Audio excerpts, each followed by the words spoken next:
안녕하세요. 저는 30대 후반 여자입니다.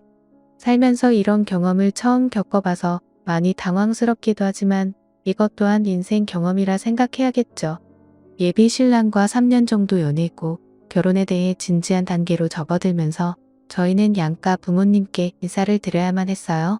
저는 직장이 서울에 있다 보니 근처에 숙소를 잡아 생활하고 있었기 때문에 우선적으로 시부모님께 먼저 인사를 드리기로 약속을 잡게 되었었죠. 저희 부모님은 부산에 살고 계셨기 때문에 한 번 날 잡고 예비 신랑을 데려가야만 했어요. 그래서 시댁에 인사드리러 가기 전에 좋은 인상 심어드리려고 최대한 신경 쓴 뒤 주말에 시댁 식구들과 처음 얼굴을 대면하게 되었습니다. 시부모님과 예비 신랑에게 말로만 들어왔던 신호들이 저를 머리부터 발끝까지 훑어보고 있었어요. 크게 신경 쓰진 않았지만 저를 바라보는 시선이 약간 경계하는 듯 보였지만 시모의 한마디에 무거워질 뻔한 분위기를 부드럽게 만들어 주셨습니다.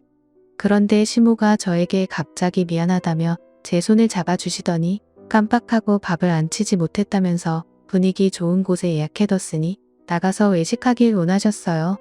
그래서 시댁에 들어오자마자 시모가 예약해둔 식당을 가게 되었고 상당히 구급스러운 곳에서 식사를 하게 되었어요. 내가 요즘 건강에 좋은 편이 아니라서 오래 서 있지를 못하거든. 그래서 우리 가족들도 웬만하면 나가서 한 끼 때우는 정도인데 그렇다고 동네 앞에서 해결하기에는 첫날인데 분위기가 별로일 것 같아서 그나마 괜찮은 곳을 예약해뒀었거든. 앞으로 우리 집안의 첫 며느리가 될 텐데 제대로 된 음식점에서 초대하고 싶었다. 이해해 줄 수 있지? 그럼요. 당연히 이해드리죠. 저는 음식 문제에 대해 크게 상관하지 않아요. 어머님이 그동안 저 때문에 마음고생하신 거 아니세요? 미리 알고 있었더라면 어머님 시간 되실 때 날짜 잡을 걸 그랬나 봐요. 저희 엄마가 요즘에 건강이 많이 약해지셔도 오늘 같은 날은 엄마가 음식 준비해야 그게 정성이라고 하셨는데요. 오늘 많이 힘드셨는지 아침부터 일어나는 걸 힘들어 하시더라고요. 그래서 급하게 여기 식당을 예약할 수밖에 없었어요. 그래도 새언니가 저희 입장을 이해해 주셔서 정말 고맙게 생각하고 있어요. 오빠한테 얘기 많이 들었었는데 정말 마음이 넓으시네요. 누구나 다 저처럼 똑같이 생각하지 않을까요? 이 문제로 얼굴 붉히는 게 오히려 이상하죠. 그리고 제가 언제 이런 곳을 와보겠어요? 식당 분위기가 좋아서 그런지 주고받는 대화는 상당히 부드러웠고 시댁 식구들과 식사를 하는 동안 큰 문제는 없었어요. 그렇게 어려울 거라 생각했던 자리는 매끄럽게 진행이 되면서 저를 부정적으로 바라보는 시댁 식구들은 없었고 앞으로 있을 상견례 자리나 계획하고 있던 결혼도 문제없을 거라 생각했었어요. 그런데 모두가 자리에서 일어나 식당을 나가려는데 시댁 식구들의 분위기가 좋지 않았고 사색이 된 얼굴로 당황해하고 있었어요. 화장실에서 막 나온 저는 무슨 일인지 파악하기 위해 예비 신랑을 불렀고 상당히 불편한 표정으로 저에게 걸어온 예비 신랑이 갑자기 제 팔을 잡고 조용한 곳으로 자리를 옮기더니 다짜고짜 미안하다는 말부터 하더니 쉽게 말을 꺼내지 못하고 있었습니다. 화장실에서 이제 막 나왔는데 갑자기 분위기가 왜 이러는 건데? 무슨 문제라도 있는 거야? 다들 안색이 안 좋으시던데? 그게 지금 나도 이런 일이 생길 거라고는 전혀 예상을 못해서 부탁할 사람이 당신밖에 없는데 이거 어쩌지? 무슨 부탁인데 왜 이렇게 뜸을 들이는 거야? 내가 해결해 줄 수 있는 거면 일단 말을 해야 나도 결정을 할 거 아니야. 그게 우리가 지금 여기 식당까지 꽤 멀리 왔잖아. 그런데 하필 우리 식구들이 전부 다 지갑을 안 가져와서 계산할 사람이 아무도 없더라고. 우리가 당신을 식사 자리에 초대한 건데 제일 중요한 지갑을 깜빡 잊고 다들 안 가져왔다고 하길래 그래서 지금 분위기가 상당히 안 좋아졌어. 아까 너무 정신 없었잖아. 급하게 나오는 바람에 아무도 지갑은 신경을 안 썼지 뭐야. 나도 가방을 집에 놓고 왔는데 내 동생들도 어차피 부모님 차 타고 이동하니까 몸만 왔었나 봐. 나도 마찬가지고. 그러니까 지금 다들 지갑을 가져온 사람이 아무도 없다는 말이야. 그래서 어떻게 하기로 했는데? 어머님 댁에서 여기까지 오는데도 한참 걸렸잖아. 식당 사장님이 뭐라 하셨어? 계좌이체 같은 것도 안 된대. 내가 해결해줘야 되는 거야? 핸드폰이라도 있으면 그 자리에서 내가 계좌이체 시켜줄 수 있는데 가방을 집에 놓고 왔잖아. 그래서 당신이 대신 결제해 줄 수 있겠어? 집에 가자마자 내가 바로 입금해 줄 테니까 그렇게 해줄 수 있는 거지? 이런 부탁해서 정말 미안해. 예비 신랑의 부탁에 저도 당황스럽긴 마찬가지였어요. 이런 적이 처음이라 일단 카운터로 가봐야 할 것 같아 분위기를 살피니 시댁 식구들은 제 눈을 마주치지 못하고 있었네요. 그리고 식당 사장님은 지금 당장 결제해 주길 원하고 있어서 분위기가 안 좋아지기 전에 일단 서둘러 계산부터 하게 되었고, 시부모님께서는 저에게 연신 미안하다는 말을 반복하면서 난처해 하시길래 서둘러 식당에서 나오면서 상황을 풀어나갔어요. 예비 신랑이 금전적인 문제는 집에 들어가면 해결해 준다고 했기 때문에 크게 상관없었습니다. 식사 비용은 100만 원 정도 지불을 하게 되었고, 시부모님께 인사를 드린 뒤 예비 신랑은 저를 숙소에 바래다 주었어요. 가는 동안에도 좀 전의 상황에 대해 다시 한번 미안해하면서 나중에 다시 통화하기로 하고 저는 숙소로 돌아오게 되었습니다. 그렇게 정신없는 일정을 끝낸 뒤 긴장이 많이 풀려서 그런지 그날 기절한 듯 깊은 잠에 빠져버렸었네요. 예비 신랑은 집에 도착해서 저에게 전화를 했는지 부재중이 몇 통 들어왔길래 아침 출근길에 전화를 걸었지만 예비 신랑도 아침이라 정신이 없었는지 전화를 받지 않아 나중에 다시 통화하기로 하고 열심히 회사에서 일을 하고 있는데 점심시간이 되자마자 시모에게 전화가 걸려와서 급한 마음에 휴게실에서 전화를 받았습니다. 어제는 나도 너무 당황스러워서 세아가 너한테 무슨 말을 해야 할지 전혀 모르겠더라. 괜히 기분만 상하게 만든 것 같아 정말 미안했다. 이번 주 주말에 내 아들과 사돈댁에 인사드리러 가기로 했다면서 얘 잘 마무리하고 바로 상견례 일정 알려주마. 그때 사돈분들 서울로 오시면 내가 세아가 너한테 어제 일까지 해서 여기에서 최고 좋은 곳으로 모실 테니까 서울 구경도 하실 겸해서 올라오시라고 전해드려라. 어제 저녁 비용은 내가 그때 너한테 주도록 하마. 괜찮지 세아가? 시모는 상견례 장소까지 미리 알아봐 두셨는지 저희 부모님이 올라오시길 바라고 계셨어요. 제가 알기론 만약 저희 집안이 시댁 쪽으로 올라가게 된다면 시모가 장소 섭외랑 비용 문제로 반반하거나 시댁에서 식사 비용 전부를 지불하는 걸로 알고 있었습니다. 그래서 저희 부모님을 좋은 곳으로 모시고 싶어 하시는 것 같아 보였어요. 신경 써주시는 건 정말 감사했지만 전날에 제가 지불했던 100만 원을 그때 한꺼번에 정리하고 싶어 하셨어요. 예비 신랑한테 받기로 했는데 시모가 직접 저에게 주고 싶다며 대신 저에게 전화를 하신 거였죠. 이런 기분을 저도 처음 느껴봐서 그런지 많이 당황스럽기는 했었어요. 시댁 식구들에게 제가 식사 대접했다고 그냥 100만 원 안 받을 수도 있지만 초대받은 입장에서 음식값을 지불했다는 게 썩 좋지만은 않았었죠. 그렇다고 바로 저에게 주시는 것도 아니고 상견례 날 한 번에 주겠다는 거 어떻게 시모에게 직접적으로 바로 100만 원을 달라고 얘기할 수가 있겠어요. 그래서 알겠다고 얘기한 뒤에 전화를 끊게 되었었죠. 시모와 통화를 끝내자마자 곧바로 예비 신랑에게 전화가 왔어요. 시모와 어떤 대화를 나눴는지 대충 알고 있는 듯 제 기분을 살피고 있는 것 같았습니다. 시모와 나눈 통화 내용에 대한 불만을 굳이 예비 신랑에게 표출할 필요는 없다고 생각했었어요.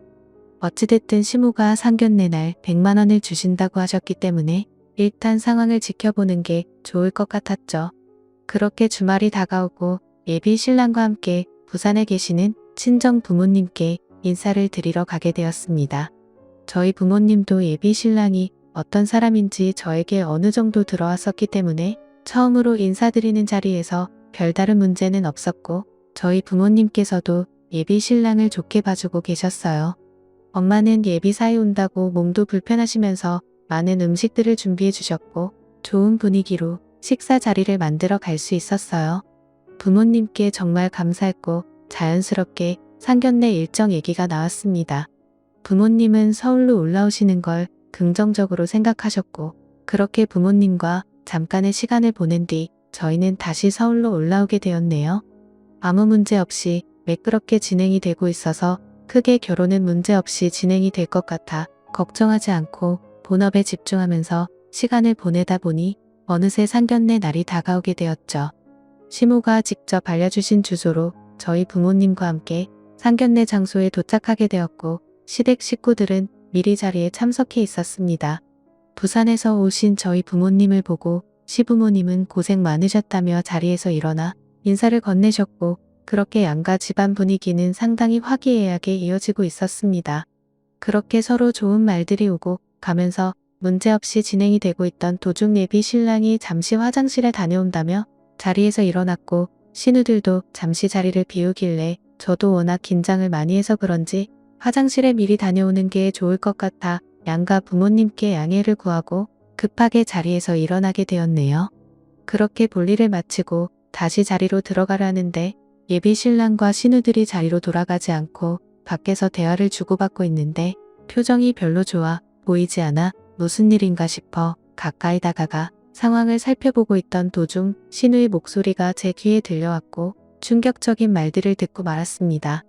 오빠, 지금 그걸 말이라고 하는 거야? 당연히 상견례식 때는 세원이가 지불해야 되는 게 맞는 거지. 오빠는 그냥 우리가 시키는 대로 하면 되는 거야. 엄마가 알아서 한다고 얘기했었잖아. 그런데 뭐가 그리 불안하다는 거야? 조장이 확 잡아야 되는 거라고. 안 그러면 질질 끌려다닌다니까. 엄마 말 들어서 나쁠 거 없잖아. 아무 말 하지 말고 가만히 있어. 저번에도 내가 얼마나 당황스러운지 알아? 갑자기 엄마가 나한테 돈이 있는데도 없는 척하라고 해서 거짓말하는 게 얼마나 힘들었는데 이제는 상견례식 때까지 전부 다 처가해서 지불하라는 거야? 부산에서 서울까지 올라오셨어. 건강 상태도 좋지 않으신데 힘들게 오신 거라고. 여기 상견례식 때 비용 얼마나 비싼지 알고 있지? 200만 원이나 하는데 이번에도 그걸 전부 지불하라는 거야? 그럼 저 사람이 뭐라고 생각할 것 같아? 너희들은 내가 결혼하는 게 싫은 거냐? 우리가 언제 싫다고 그랬어. 엄마가 시키는 거니까 그냥 따라가는 거지. 생각이 있으셔서 그런 거니? 오빠는 아무 말 하지 말고 가만히 있어주면 좋겠어. 그 정도의 어려운 거 아니잖아? 엄마가 알아서 한다는데 뭐가 걱정인데? 그냥 내가 저번에도 그렇고 이번 음식 비용도 전부 다 지불할 테니까 더 이상 일을 크게 만들지 마라. 그렇게 되면 엄마가 오빠를 가만둘 것 같아? 일단 기다려보라고. 엄마도 다 계획이 있겠지.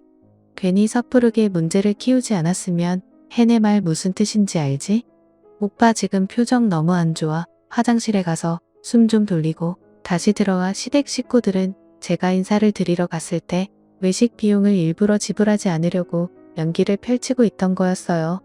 이런 말도 안 되는 일을 시모가 전부 계획했다는 거에 엄청난 충격을 받았지만 예비 신랑도 저에게 이런 사실을 숨기고 저를 속였다는 거에 엄청난 배신감을 느끼게 되었죠. 무방비 상태로 주고받는 대화를 듣게 된 터라 머릿속이 하얗게 변해버렸고 어떻게 해야 할지 몰라 일단 급하게 몸을 피해 상견례 자리에 다시 참석을 했어요.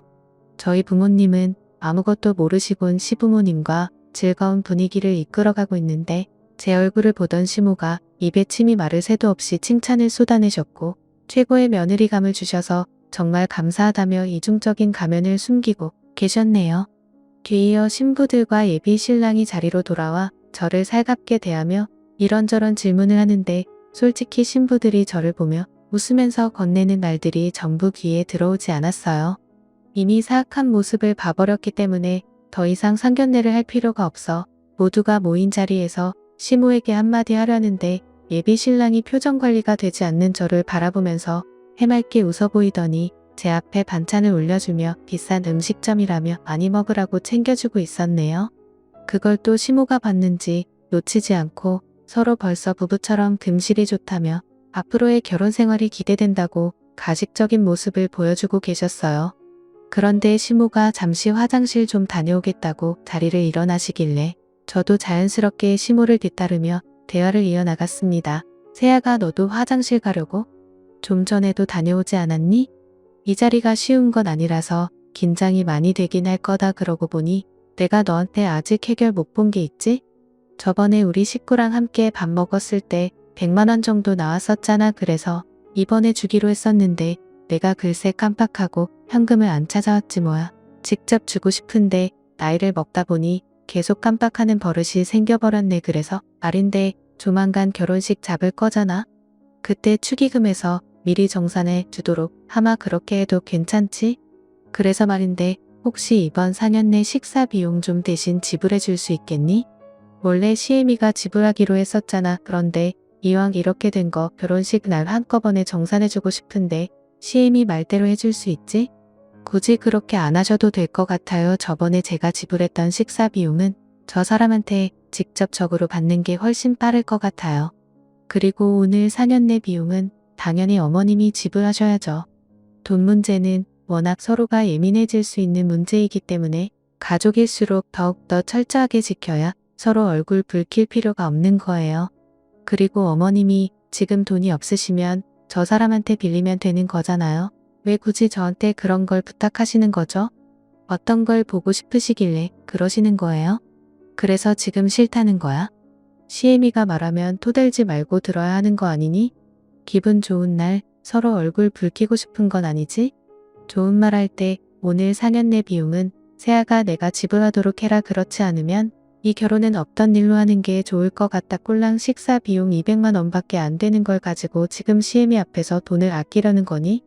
시모는 저와 더 이상 대화하고 싶지 않다며 화장실로 들어가셨고 다시 자리로 돌아온 저는 어이가 없어서 아무 말도 하지 못하고 있었어요.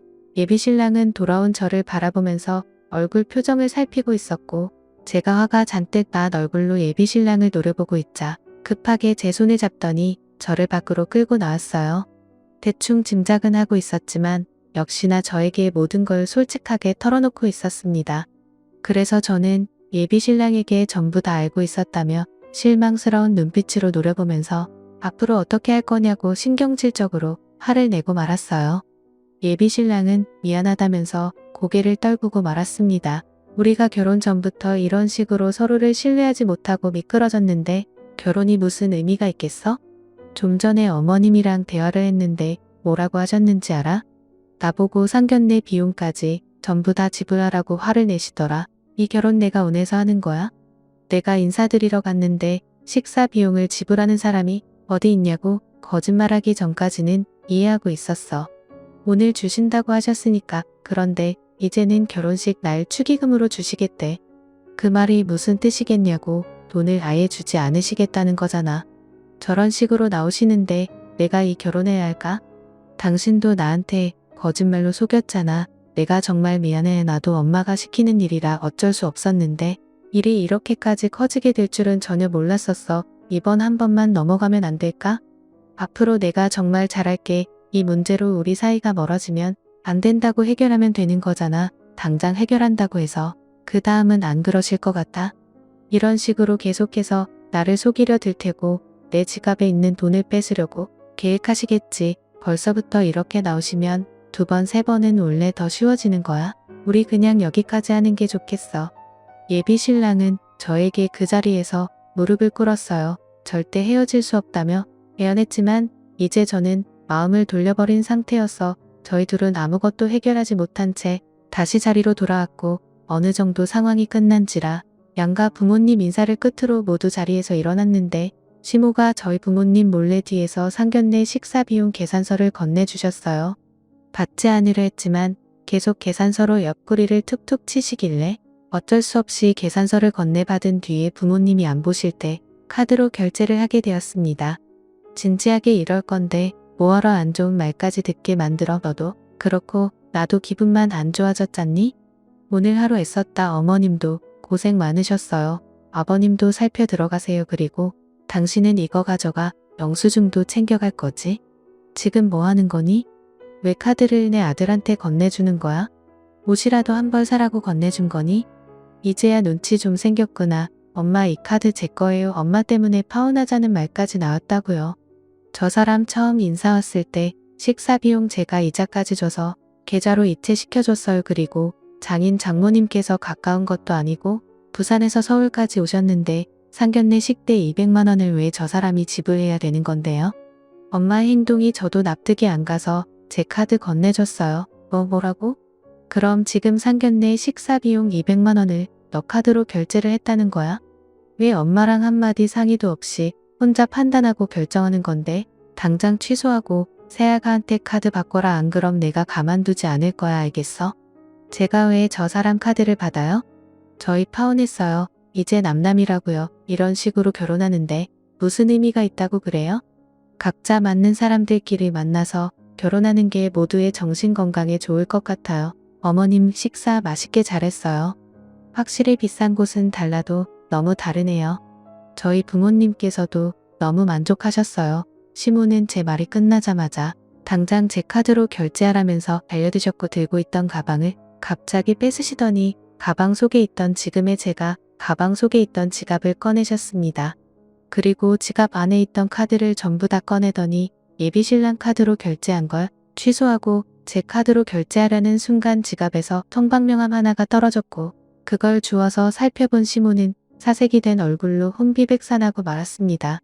그 명함은 청박으로 아빠의 이름이 적혀 있었고 반대편에 청박으로 그려져 있는 그림을 확인한 대표 이름이 아빠로 되어 있는 걸 재차 확인하면서 저에게 물어본 질문에 모든 걸 솔직하게 설명해 드렸습니다.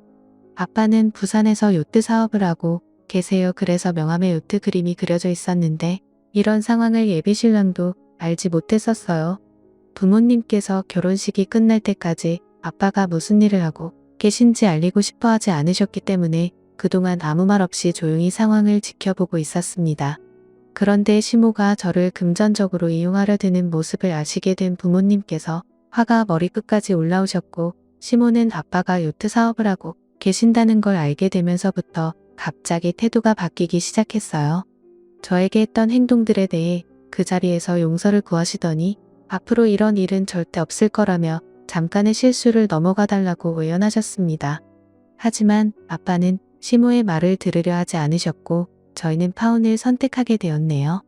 시모의 생각 없는 행동이 저와 예비신랑 사이까지 멀어지게 만들어버린 충격적인 사건이 되어버렸고 시모는 신우들을 데리고 저희 회사까지 찾아와 그 사람과 다시 만나달라고 손이 발이 되도록 빌고 계십니다. 하지만 절대 받아주지 않고 단호하게 거절하며 더 이상 엮이지 않았어요. 저런 쓰레기 같은 집안과는 두 번 다시 만나고 싶지 않네요. 이래서 아빠가 웬만하면 숨길 수 있는 건 결혼식 전까지 밝히지 않는 게 좋을 거라고 하셨는데 부모님 말을 듣길 정말 잘한 것 같아요. 앞으로 두 번 다시 그 집안과는 마주치지 않았으면 좋겠습니다. 여러분들께서는 저런 시댁 집안의 행동에 대해 이해되시나요? 처음 겪게 된 상황이라 정말 당황스럽기만 하네요. 똥차 지나갔으니 앞으로 더 좋은 일만 찾아왔으면 좋겠어요. 제 사연 들어주신 분들도 언제나 가정에 행복만 가득하시길 바랍니다. 감사합니다.